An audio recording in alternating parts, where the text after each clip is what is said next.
What up, bitches?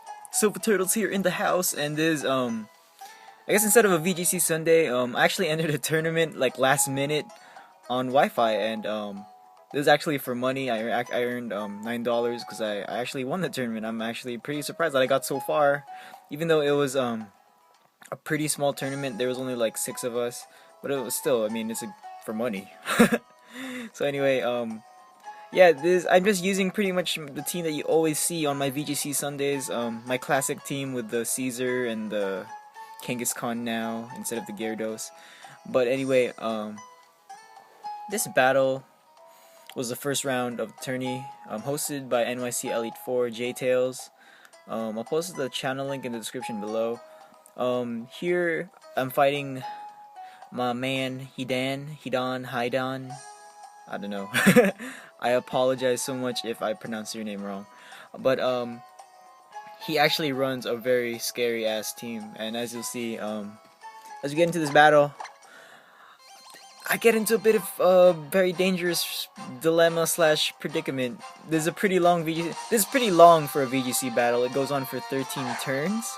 Most actually usually go on for like 8 or 7 or 8. But anyway, I lead off with Salamence. I keep saying Tyranitar. I'm too used to saying Tyranitar. I lead off with Salamence. I get that double Intimidate. Not that it matters because these are both special attackers. But my main goal here was to Draco Meteor either the Greninja or the Rotom. Now Rotom was a bigger threat to me, mostly because of the Thunder Wave, the possible Thunder Wave, and the Will-O-Wisp. So I decided to go for the Draco Meteor on that thing, thus ensuring that I could have a clean 2-hit KO. So here I get that Draco Meteor off. Thank God. This whole tournament Draco Meteor never missed, so I was pretty happy. So he gets off that Will-O-Wisp on Mega Kangaskhan. And honestly, I've changed my thoughts on crippled Mega Kangaskhan because crippled Mega Kangaskhan is actually still very viable. Because of Power Up Punch. So you can still deal damage while boosting your moves on a weakened opponent. So here he withdraws Greninja, and he brings in Conkeldurr. So I know that Conkeldurr cannot kill with the Mach Punch, but I end up going for Draco Meteor on Greninja to finish it off as I go for the what do you call this? As I go for the, I wanted to go for the return on it, which I do. Oh, actually no, I'll go for the return on Rotom because I know I'm gonna kill that thing, and I expected him to Ice Beam my my Salamence, which I thought would have happened, but unfortunately he didn't. So I'm okay with that because Salamence is still alive and I could save him for later. So here he brings in his Caesar, which becomes a problem later in the match. I switch out. I bring in my my own Caesar, the God Hand. So I bring Jo Mama. I bring Mother. I bring her back, expecting the clean Mach Punch. And here he Mega Evolves into Mega Scissor. So I'm pretty scared because I know most Mega Scissor have Swords Dance, and Mega Scissor at +2 is not your best friend at all. As in, like, he's the scariest fucking thing you'll ever face. So here he goes for the Mach Punch. Of course, I'm holding the nice Rocky Helmet, the nice and clean Rocky Helmet. So he gets that double, that like, is that like 25% of damage plus the burn? So that's about 37% of damage each turn if he decides to attack Garchomp, which he doesn't, but that's okay. He goes for the Mach Punch on fucking God Hand, my Scissor, and I go for the Dragon Claw, taking that thing out. I was contemplating whether or not to switch out for Salamence and to go for the, what do you call this? Go for the, what was I thinking? Yeah, just get the Intimidate off on that thing, but I didn't want to risk that Scissor getting more momentum and the Greninja coming back in. So here I go for a bullet. He goes for a Bullet Punch on my Scissor, which brings it down to 11 health. Oh my goodness, the power though, that's so crazy. He uses Ice Beam. Of course, that's going to kill my fucking Garchomp.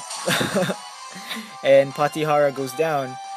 It was a crit, but it didn't matter, honestly. I mean, come on, a stab, Ice Beam, Protein Ice Beam, with a Life Orb too. That's gonna kill anything. So here I bring in Kangaskhan. Now the smart play here was for me to go for the fake out on the Mega Scissor, just because I'd be able to make sure that it doesn't go for a bullet punch on my own scissor, because Mega Scissor gets a 10 plus speed boost, 10 base stat speed boost, I believe. So once I ensured that his Greninja couldn't do anything to me no more unless it had Protect, which I doubted, because most Greninja run Mat Block, but it only works on the first turn. So I go for the Sucker Punch, expecting the Bullet Punch. I honestly think he could have won had he gone just for the Bullet Punch on my, what do you call this, on my scissor. But you know as they say, greed is good, but in this case it wasn't good for him. He goes for the Roost. Questionable. This is why the battle went on for so long, because he's fucking stalling me with this scissor, who I did not expect to have the Roost, and I really wished I had a Rotom on this right now on the field that I could just burn it. So yeah, the burn, slowly whittling Kangaskhan's HP. I keep thinking he's gonna attack, so I keep going for the Sucker Punch. I'm honestly not sure why. That's not even gonna KO Mega Scissor. It's not even stabbed. So yeah, I go for the Swords Dance of my own, and then honestly, I mean, he should have tried to kill my fucking scissor. It was just a really bad play for him. I mean, I'm just trying to take advantage of that. As you see, he goes for the Roost again. For some reason, I'm not sure if this was a misclick. He didn't tell me anything. I mean, I don't know. He's just making a retarded play. He could have won. So yeah, I get the Thief.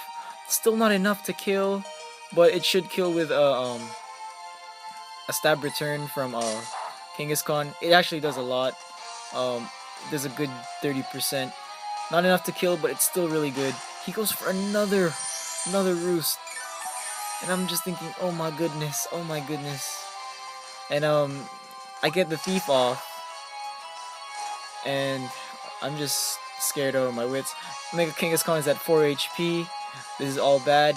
But this turn he actually goes for the Bullet Punch, and he's actually also within kill range, so you see this nice +2 burnt stab return takes it out, and that's the game. So he honestly could have won had he gone for the Bullet Punch. I honestly don't know why. The second game was actually not as close because I was able to pick up what Pokemon he had, and I think I won that one 3-0, which is why I'm not gonna upload it on YouTube. It was pretty garbage. I mean, he's not a garbage player, but then it's not worth uploading. I took full control of that one. But anyway, that was a really good scary ass battle. Fucking Mega Scissor +6. Oh my goodness. Anyway, this Sofasquirtles. I think I'll upload the battle I had against J-Tails next, and then hopefully if I have time this week, yeah, I'll probably do this week. I'll upload the battle against the final battle against I think it was Bonk. Yeah, his name's Bonk. I forgot his whole username. But anyway, Sofasquirtles out. Peace, dog.